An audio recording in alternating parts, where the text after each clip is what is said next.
I'm upset.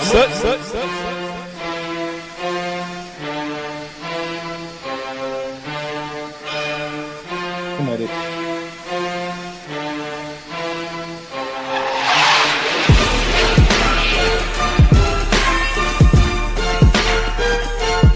The maniac.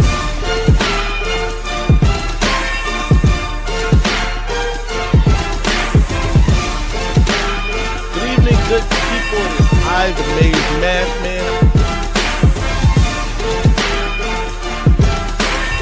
I'm upset. Good evening, good people. It is I, the Maze Madman. I'm here with my guy, Kinetic. Tonight, my man Maniac has the night off. It is his daughter's birthday. Everybody wish Maniac's 2-year-old daughter, beautiful little girl, a happy birthday. So he's spending time with the family. So we gonna hold it down in his absence. Great show lined up tonight. I know tonight the main thing was supposed to be us breaking down the Big 12, Big 12 preview for you guys. We'll still get into that. But more pressing news has fallen into our lap as Big Ten Commissioner Tony Petiti. We find out today that he wrote a letter to the Infractions Committee, or the Committee on Infractions for the NCAA, in support of Michigan. We're gonna get your thoughts, but first I got to start with my guy Kinetic. Before we do that, I would be remiss if we didn't start with this signed Micah Kapana jersey for Kinetic's GoFundMe. It was signed by Micah Kapana himself, sent to Kinetic by the Kapana family. You see it here. I'll get you some more pictures of it. We'll get it a little closer too. That way you guys can get a better look at what you would potentially be buying. There it is. You see the signature there. Go ahead, Kinetic. I just again want to say big shout out and thank you to Kiyoki, to Sonny, to Micah for sending me that and allowing me to use it to raise some funds for the GoFundMe. There's been 9 bids on it so far. It ends at 8:00 Eastern time. So there's still time to get bids in on it. It is on eBay. I will put the link in the chat for anybody that wants it. And I appreciate everyone that's taken a look at it. There's a few people that's got it on watch list right now. So I appreciate everyone's involvement with this. Thank you. Absolutely. This is your chance to get a piece of history, man. Micah Kapana's signed jersey. It's your opportunity to not only get a piece of this history, but also, help Kinetic and his mother keep the bills paid and the lights on there. So don't be shy. You got roughly an hour to make it happen. Get you a piece of Michigan history right here on eBay. If you need any help with the link or anything, hit us up in the chat. Let us know. The link is also in the chat for you. Kinetic dropped it in there.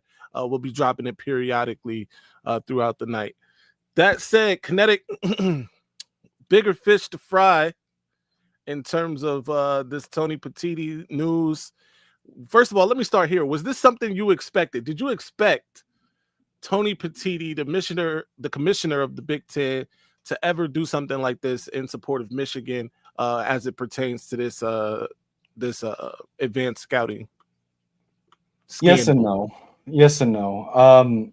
I personally don't. I think what he did in the 23 season with an accusation that had been not been proven at that point, the punishments he made during the season before anything had even been presented with the notice of allegations, I think it was unprecedented, it was uncalled for, and it was him caving to pressure from rival schools that wanted an advantage in an attempt to be able to derail the Wolverines' undefeated season at that time, including from schools who had Michigan on the schedule still to come that season.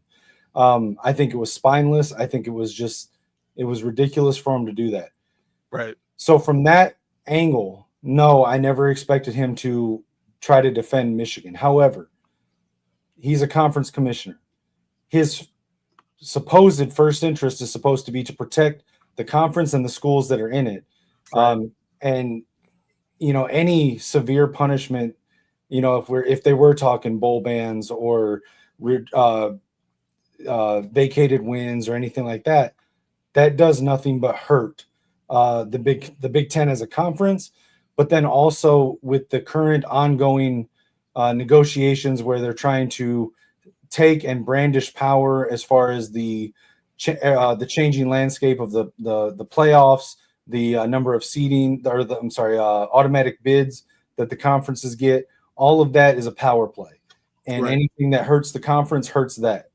So it's kind of expected for him to do that, but I think it's a little too it's too little, too late to really show that he in any way backs or protects Michigan. Right. That's to steal an opinion from from Trevor McHugh, who said that earlier on X. Yeah. And shout out to Trevor. You said a lot of things on X too, and I agree with all of them, by the way. And not just Trevor, but other Michigan fans, other fans of college football, basically. So here's what I think, and this is what I've been telling people. Anybody who's watched my channel, shout out to my guy Antoine Johnson. Me and him had a conversation about this earlier. Before we do that, shout out to William Kane. What's up? Go Blue. Shout out to everybody in the chat. Really quickly, I see all the happy birthdays for Maniac's daughter. Thank you. I'm sure he appreciates that. We'll make sure he receives that love too. Lich Max, of course, stat baby is in the lead in the chat. DK is in the chat. Mike Legend, John Diadamo. Shout out to John in the chat. My guy, of course, Antoine Johnson, Dexter Green, B-Dub, Blue Wolverine is in the chat. My guy Ryan Embry, thank you all for being here. And if I missed you, I'm sorry. My guy Ryan Fravel is here of week 0. Be sure to check them out. He says Michigan fans thinking he was completely against Michigan because of the suspension on Harbaugh is insane. When the entire conference was complaining to him, he had to do something. Go ahead. Let me clarify. I'm not upset that he took action. Yeah. As a conference, I understand that. I'm saying it was unprecedented and spineless to do it a week or two or whatever it was after an accusation, before a notice of allegations had even been sent, before any discovery or investigation had been done, before any evidence had been provided that he did what he did.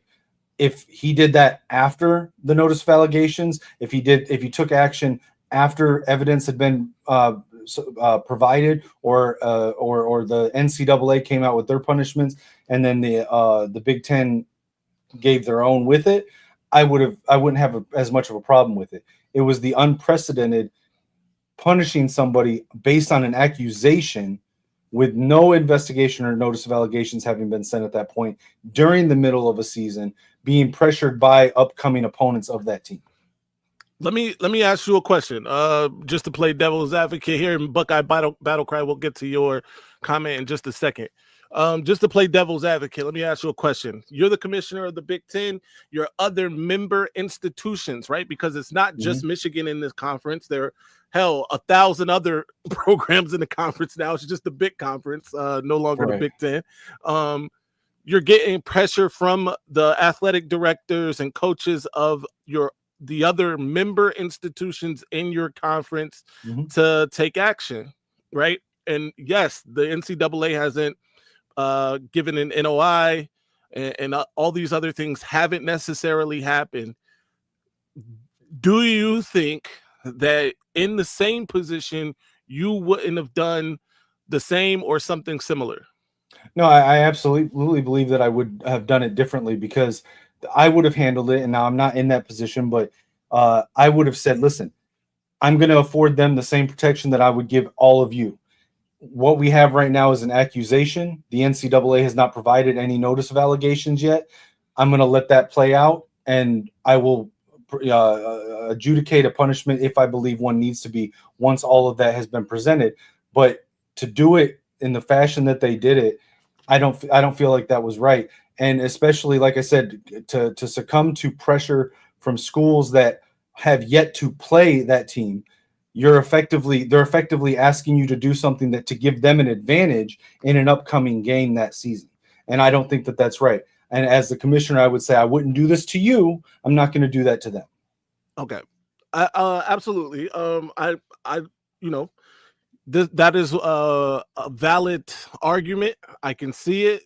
On the other hand, again, there are a lot of voices, and I'm not disagreeing with what you're saying. I'm just saying, for people to get an understanding of the position that he was in, right? Because it's more than just Michigan in the big conference. There are other member institutions, big member institutions too. By the way, the other state just won the national championship a year ago. Penn State, I believe, is the favorite to win the national championship in terms of the betting right now. So there are big institutions that would have been putting the pressure on Tony Petiti. I want people to keep that in mind. That said, I am also with Kinetic that, you know, we need more information, basically. We don't believe you. You need more people. Shout out to Hole for that. Real quick, Buckeye Battle Cry said, did my research. There's other conference commissioners who supported teams during COI hearings. 2013, Miami, 2023, Tennessee, 2011, Ohio State. These are all facts. So this is not an anomaly of sorts in terms of him, you know, writing this letter in support of Michigan. I think the biggest thing that is surprising, if there is anything surprising or shocking about it, is that it's Tony Petiti doing this after Michigan, you know, kind of went balls to the wall, if you will, in contesting, you know, his initial suspension of Jim Harbaugh. So that I think is the most important, or not important, but shocking part of it. But also it's not too shocking because of who Michigan is. And this is where it gets interesting, Kinetic, because anybody who's been paying attention to my channel knows that I've been saying since this whole thing broke, when mention of a hammer was brought up the first time, that was less than likely. And it was less than likely because not just of the nature of the offense, but also because of who Michigan is, what Michigan means, especially for a conference that just signed these huge, you know, network contracts, right? With Fox, with CBS, with NBC. The heads of those networks, the last thing they want is for Michigan to be sort of a lame duck in the eyes of viewers, because if that is the case, just naturally less people will watch Michigan football games, right? And right now the bell cows for your for viewership anyway are Michigan and the other state, right? To a lesser degree Penn State, to a lesser degree now USC and Oregon, right? But the people who drive the ratings, the programs that drive the ratings in this here conference are unquestionably Michigan and the other state. Look no further than the big noon kickoff games of the last three or so years, right? 23, Michigan had a ton of those big noon kickoff football games.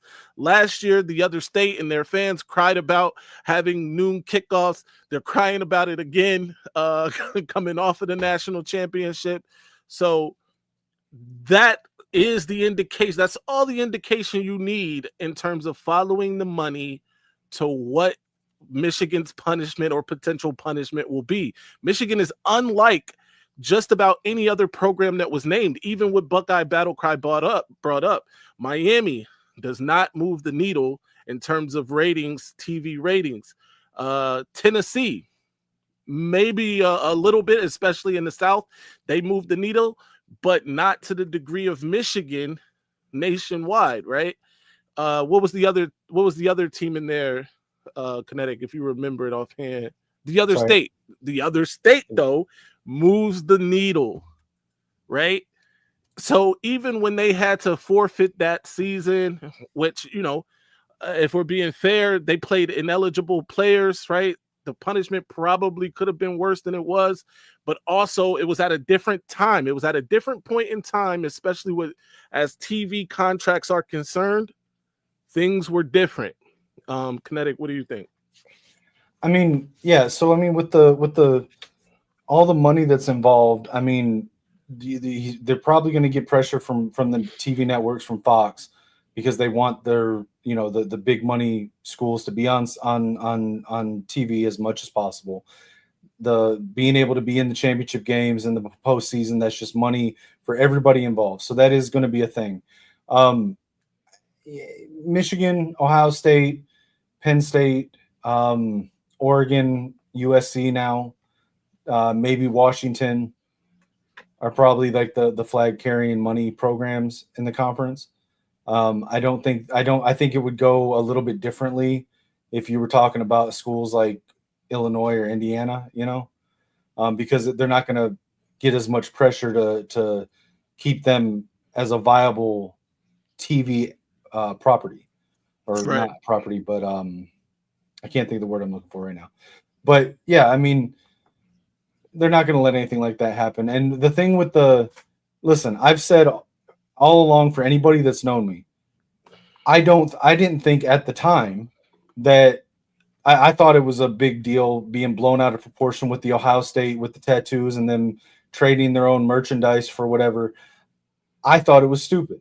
Now, under the rule that at the time, that made their players ineligible for the past season, and those were specifically the games that were vacated, were the ones that players that retroactively were ineligible played in those games. That does not happen here. The rule that was broken was not a rule. It wasn't, first of all, it wasn't a competitive rule at all. It was a financial expense rule that the NCAA has said doesn't provide any real tangible impact on the games themselves. Nothing about the rule that was broken would make anybody that played at any point for Michigan an ineligible player. So it's two different things that we're talking about here. The rule that was broken, they still haven't even, as far as I know, provided evidence that that rule was actually broken. Because as I've said multiple times on here before, the rule itself is a very poorly written rule. It's worded very vaguely. And I believe personally that Connor saw a rule that could be interpreted multiple ways, thought he was pushing the line but not breaking the rule. And they have not been able to, my understanding, prove that he broke the rule by the letter of the rule itself.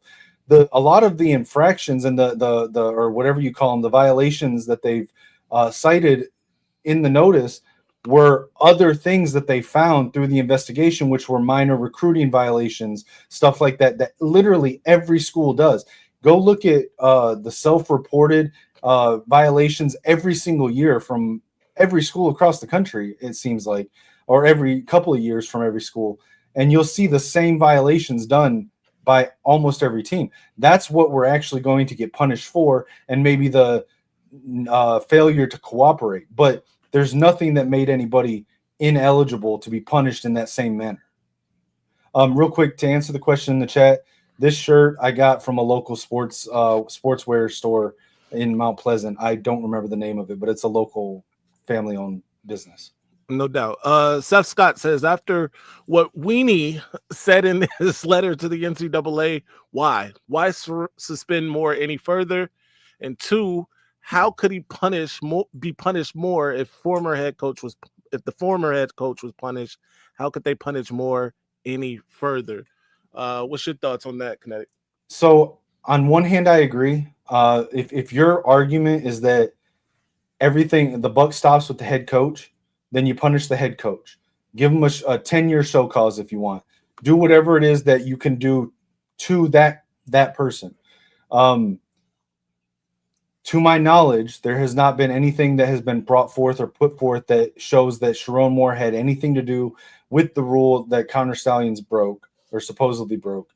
The punishment to Chiron Moore that could come down, I believe, would be in regards to the deleted text messages, which I personally disagree with as well, because the text messages were deleted before he was like, they didn't subpoena him and then he deleted them.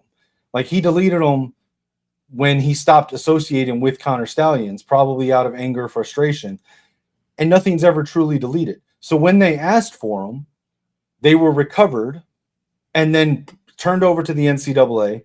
And from multiple sources that I've heard report it, nothing incriminating was in those text messages.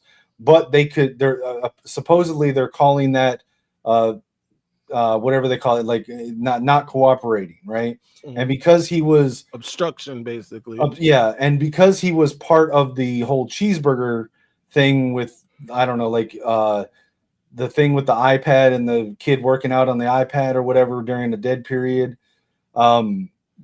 whatever that was, because he was part of that, they technically look at him as a repeat offender. But when you actually put it into words what he did, it sounds stupid, doesn't it?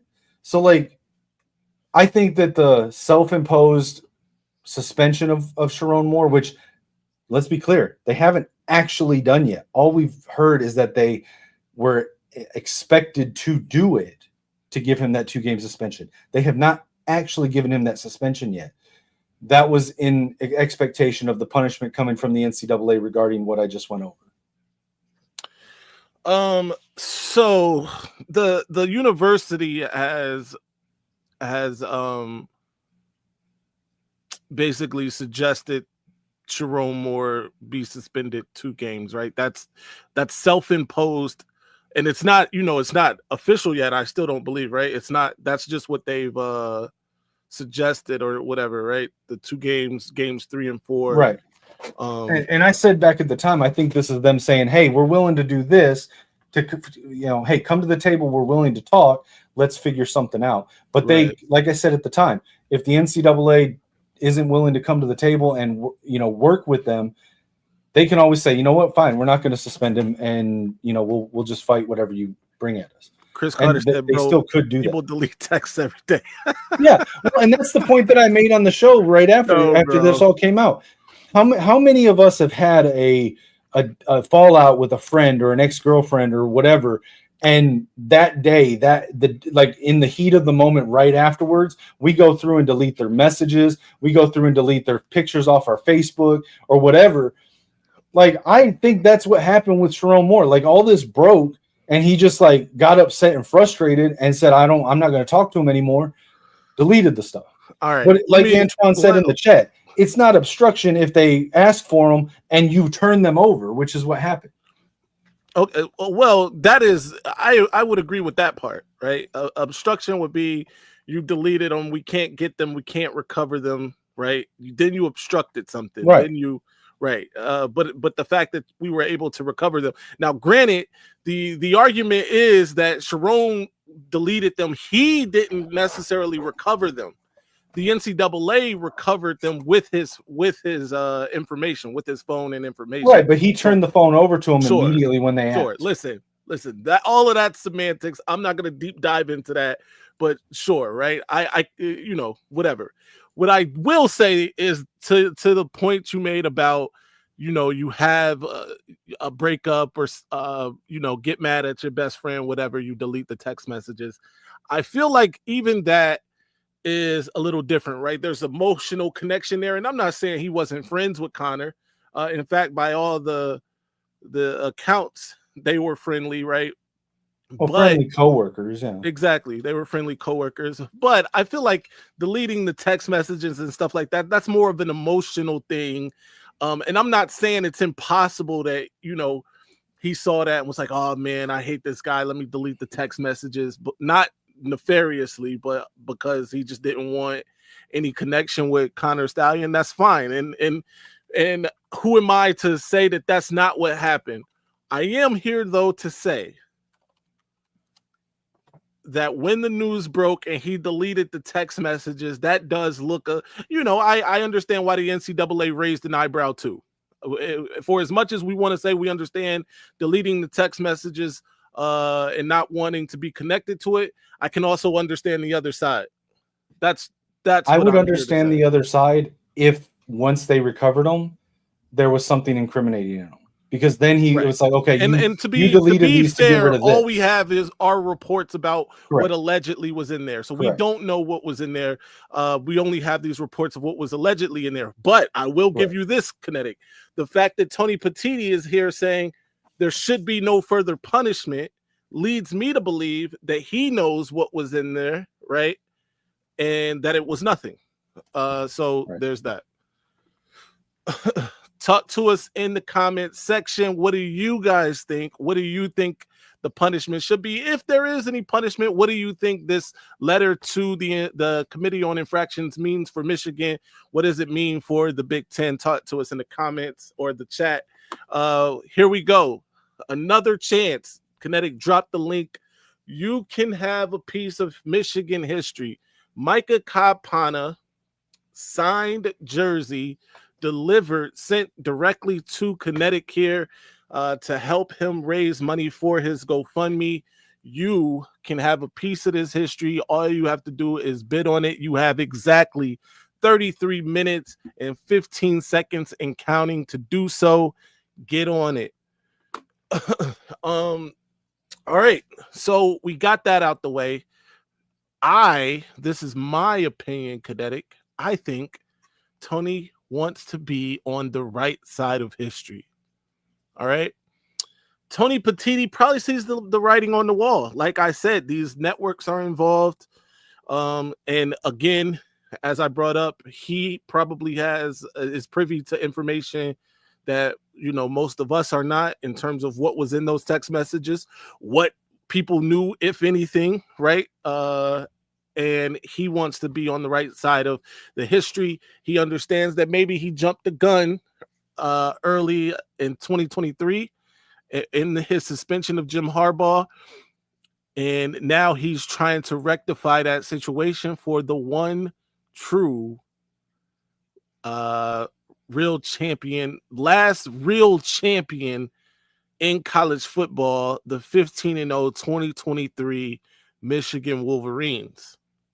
Think about that season for a second, ladies and gentlemen.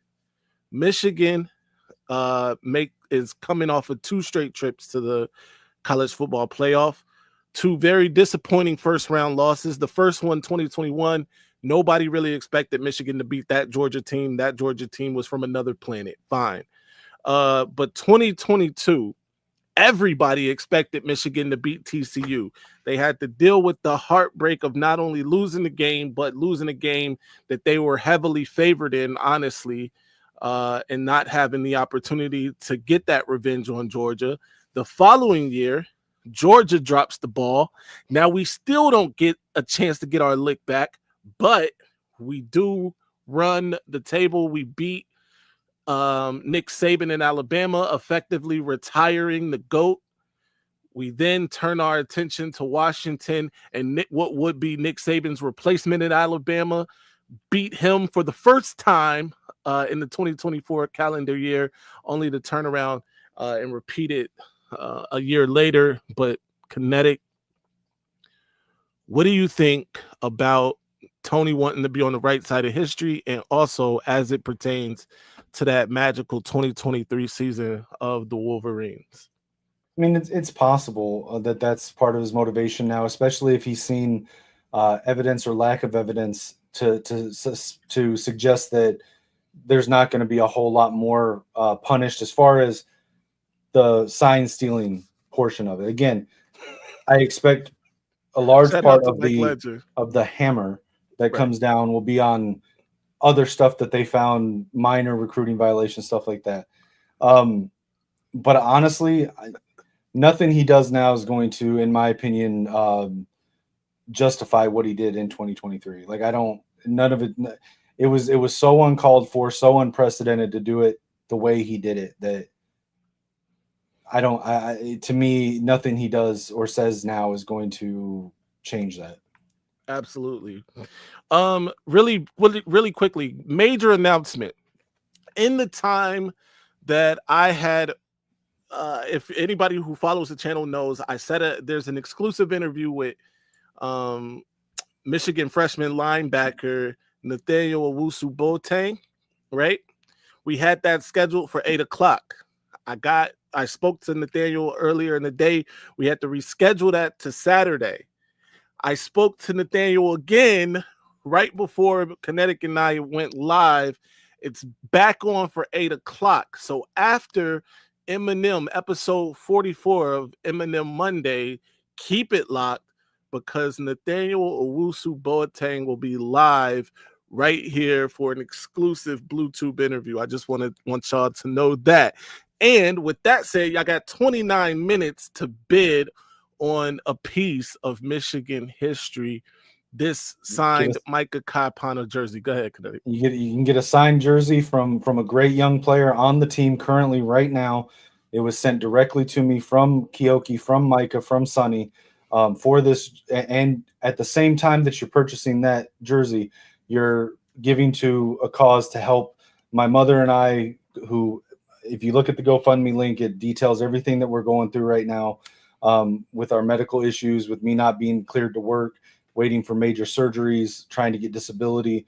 So you can help a good cause, help us keep the lights on and not end up homeless between now and when I can get the disability approved. At the same time that you get this amazing gift that Keoki and Micah and Sonny sent to me.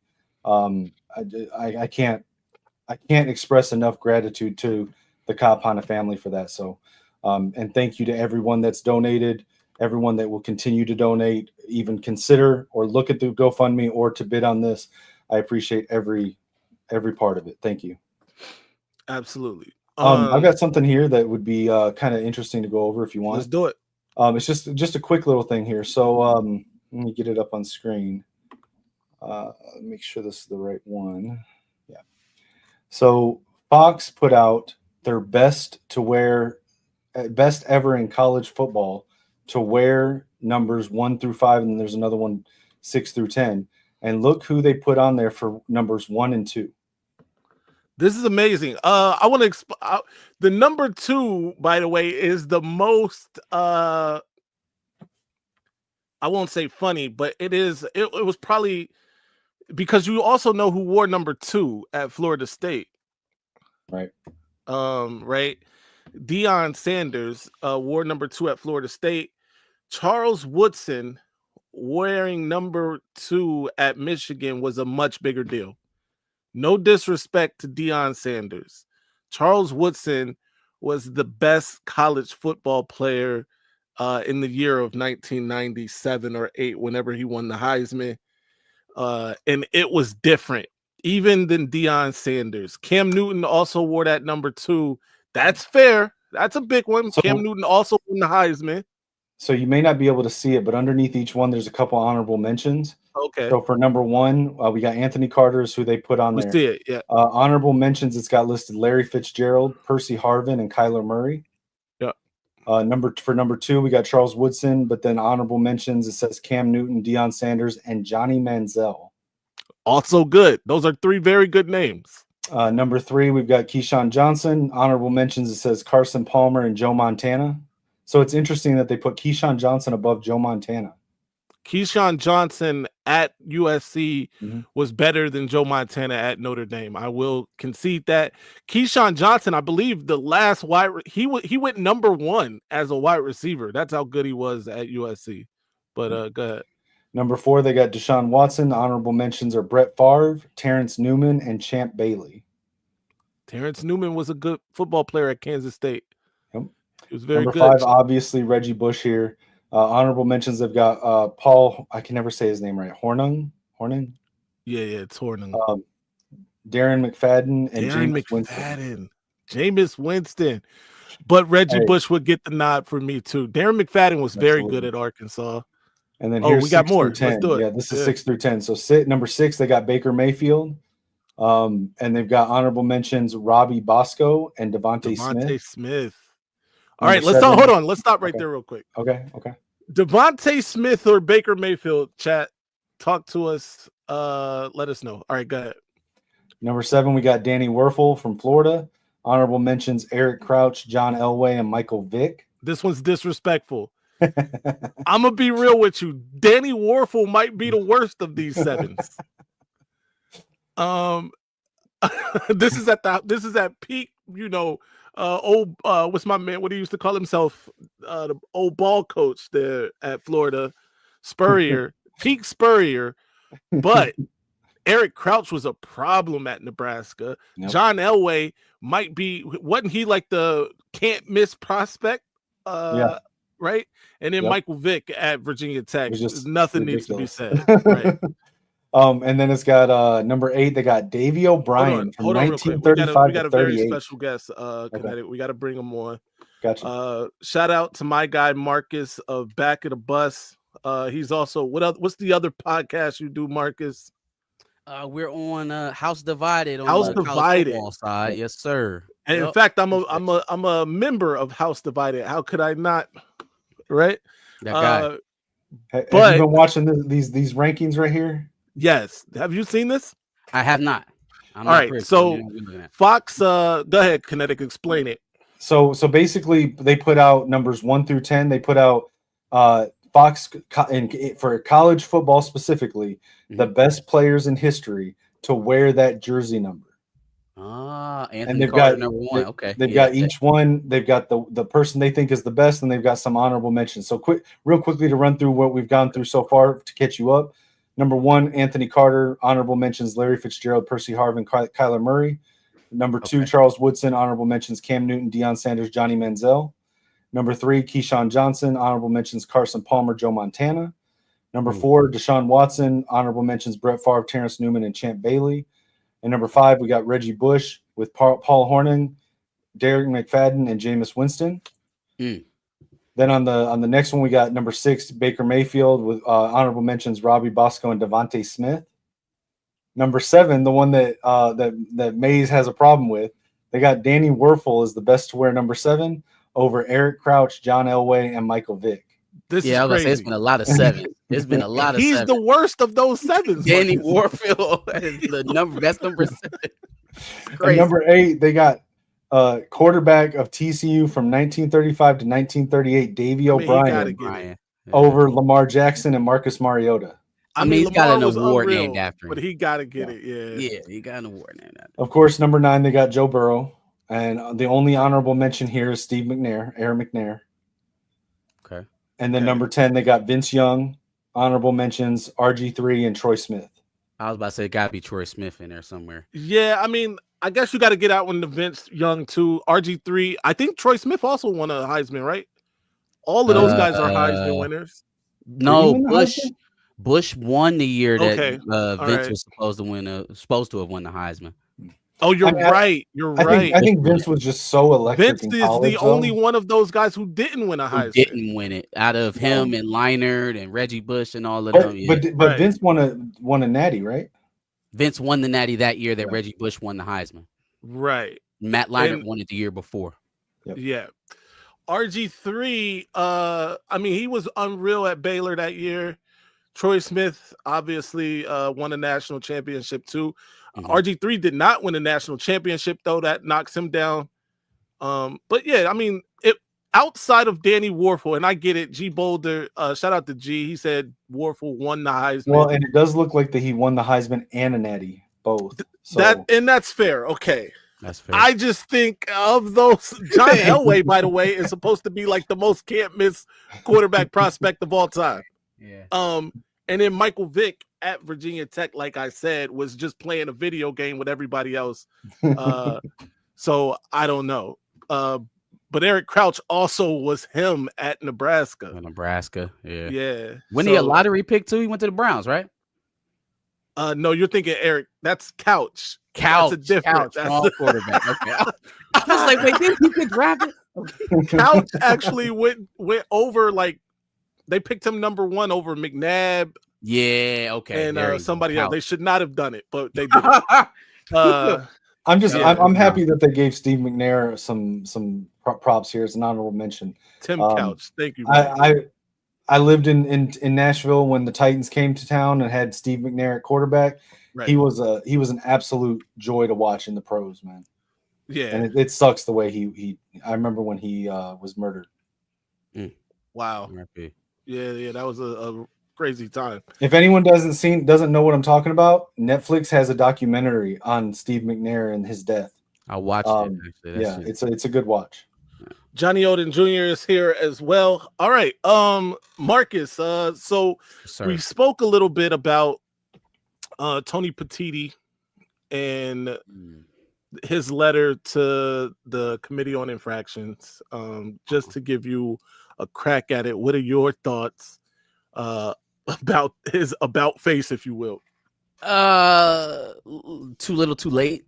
Would have loved to have heard this, 12 months ago, or even more, longer ago, like 18 months ago. Would have loved to have heard some of this tenor. I think now that the dust has kind of settled on all of this, and you can kind of view things even as an objective third party. Like, let's take our Michigan goggles off for a second and just kind of view everything for what it is and how long the process is played out with the NCAA here, even to this date.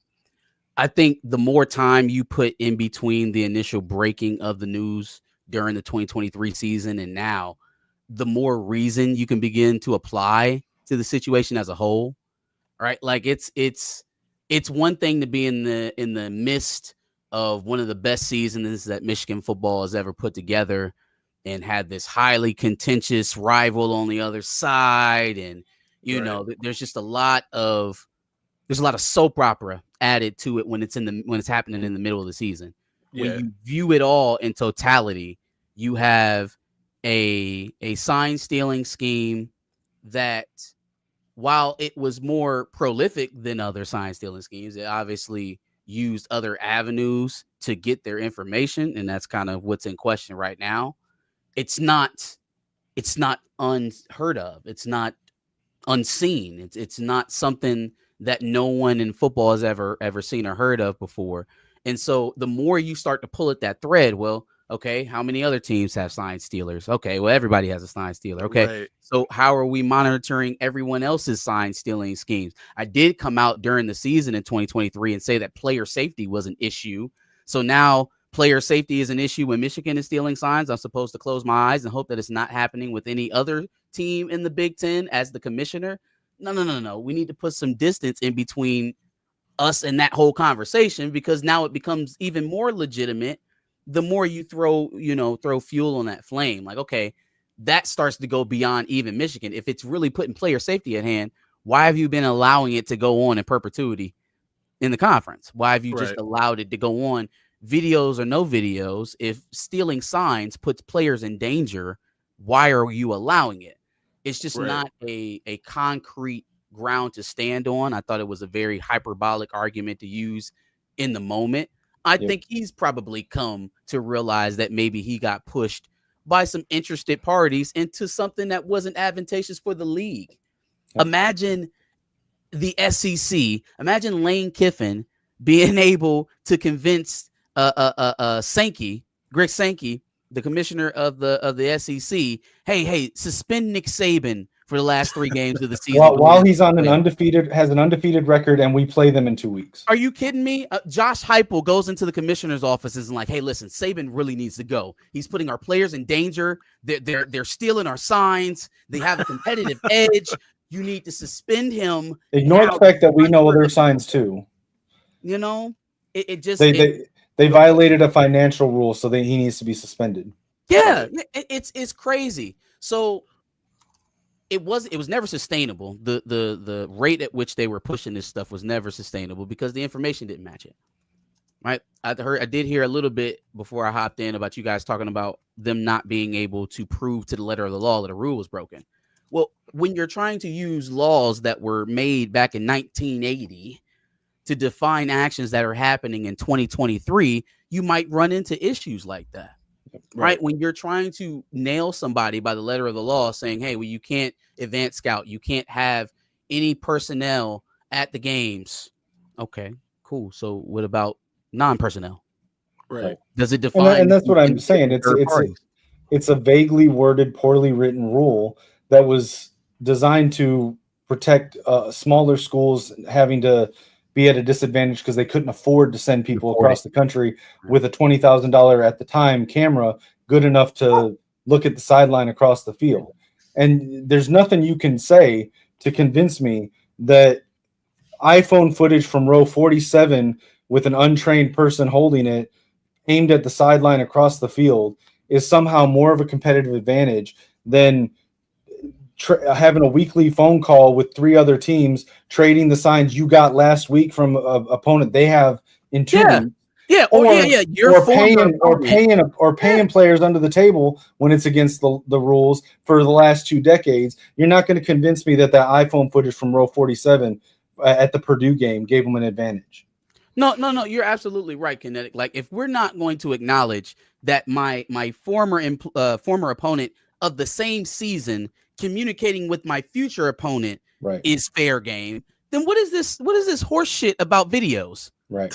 What is it? What are you talking about? So you're telling me the head coach from the team that we just stomped in the mud can go and Voltron up with the next coach that I'm getting ready to play, and everything's good.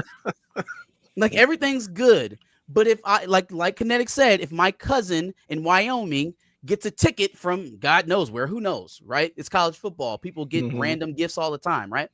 But if they get a random gift to my cousin from Wyoming, gets a random gift to a college football game and records some of it on his iPhone, then it's NCAA violations. But you know what? If he put it up on YouTube and then send it to you, it's totally fair game. And it would have been fine. Yeah, it would be good. We'd been all good. So though I appreciate where both of you are going here in terms of the randomness of it all, and your cousin getting a gift of tickets, right? the Rico of it all seems like this was a concerted effort by one guy. Now, granted, they still need to prove that, right? And I think that's where it breaks down for them. They haven't been able to cohesively put that together by anything that we've read so far, right? Put it together that this is Al Capone and these are all of his, henchmen, if you will. They've not been able to successfully do that, and that's why I think this is a non-starter for most Michigan fans. Just want to point out, we've got 12 minutes left on the auction for anyone that wanted to get last-minute bids in. Absolutely. 12 minutes exactly for anybody who wants to get last-minute bids. Also, 12 minutes before the end of this show and the start of an exclusive interview with freshman Michigan linebacker Nathaniel Owusu-Boateng. Before that, we got Marcus here for a reason. We wanted to Marcus, myself, Johnny Olden Jr., Josh from House Divided have been working, meeting regularly. Putting that work 12 hours. For something that we have special for you guys coming this football season. We don't want to necessarily give it all, let the cat out the bag yet, but it is a big deal. And you will see more of Marcus here. You'll see more of me over there, and Johnny and people like that everywhere. Maniac everywhere. So Marcus is here serving a purpose today. And also, Marcus, tell people where they can find you and what you got going on currently. For sure, man. So like May said, I'll definitely be hopping around the college football channels here a lot more as we're heading into the season. You can find me personally at Back of the Bus podcast. We stream there live every Sunday. Got all your culture takes, media, movies, television shows. Just kind of run the media gambit on that one. Right. And then House Divided will be ramping up here over the next couple of weeks, doing roster stuff, talking recruiting. Now that that's been heating up, Michigan's on an absolute tear. And then obviously, priming for the season, talking about the games coming up here. So House Divided, Back of the Bus. Follow us, subscribe, tune in. Absolutely. Kinetic as well has something special going on. He just started his own podcast as well with Lich Max. Tell the people about that, Kinetic. Yeah, it's just we're trying to do something that's a little bit different. We're talking sports, but we're also talking games, video games, something that Lich Max and I we kind of have our feet in both worlds. So it's called The Gamer Sideline on YouTube. We're also on Spotify now. We're trying to do a show weekly. We're still getting everything set up, figuring out, how to format everything the way we want it. But we have had some shows here recently. largely going over the new college football video game, the upcoming Madden video game, stuff like that. So, but it's the Gamer Sideline on YouTube. Absolutely. And also finally, be sure you got 10 minutes roughly to bid on this piece of Michigan history, a signed Micah Kapana jersey, proceeds of which will go to helping Kinetic raise money for his GoFundMe and his to keep the lights on for he and his mother. So be sure to check that out. 9 minutes, less than 9 minutes now for you to go over and bid on that. Kinetic, drop that link one more time. What's going on, dog? You say his name 3 times, he appears out of nowhere. Johnny Odin Jr. is here. And I just want to say to Johnny, welcome to the college football league. Oh yeah. So me and Maze, we both been we've had some college football game leagues that we run on Discord for the last year with CFB 25. Nice. Recently, I invited anyone that wanted to join with us and be a part of it to let me know. Johnny just got on last night. Who did you pick up again? It was FAU, wasn't it? Yeah. Florida Atlantic. Yeah. We're doing a 1-star rebuild league first. That's the first one we're starting up. That's scary. Yeah, I'm looking at those rosters like, hey, at least you're in Florida. I'm trying to rebuild Central Michigan. Okay. Yeah, I'm trying to rebuild crazy. Central Michigan. I don't know why you did that to yourself. Shout out old man on the sticks, man. Be sure to check his channel out. Too. I just Johnny Odin Jr. put me on to the channel. Come to find out he's a longtime watcher of this channel. Shout out to him, man. I just found his channel a couple weeks ago, and I even commented about him checking us out on Monday night. So welcome to the chat, man. Absolutely. I was in this chat earlier today, told him about the interview that almost didn't happen today, that now it's going to happen again tonight. Johnny, what's going on, sir? Nothing much. We heard Big Ten Petiti give his, he sent the letter to the Big Ten, to the NCAA, but I'm still reserved about what exactly is going to happen with all this. How I've been since it broke, pretty much, but I'm still reserved on it. He's going to take up for the Big Ten. Michigan is one of the top 2 Big Ten schools, so he's doing the right thing for what his job is to try to protect the Big Ten. So we'll see what's going to come of all this, but I'm still reserved on what's going to happen. I'm not leaning either way. I'm still in the middle. Like, I don't want to get too happy and then we get hit harder than what I want. Now I'm with the sad face. So I'm still just waiting. Absolutely. Hey, yo, GT is hilarious, by the way. Shout out to GT. Thank you for the $5 super chat. Buckeye fans chastising us for breaking rules is like the Saudis calling out Yemen for drilling for oil because it harms the environment. Shout out to GT. By the way, check out my Discord. I was just about to plug that. GT has his own satire channel, if you will, right on the Discord. It's hilarious. Go check it out. Johnny just joined the Discord recently. It's a great time. We have a good time over there. Anyway, I got to get out of here because I got 5 minutes to prepare for an interview with Michigan freshman linebacker Nathaniel Owusu Boateng. Ladies and gentlemen, get your questions ready. Be ready so you ain't got to get ready.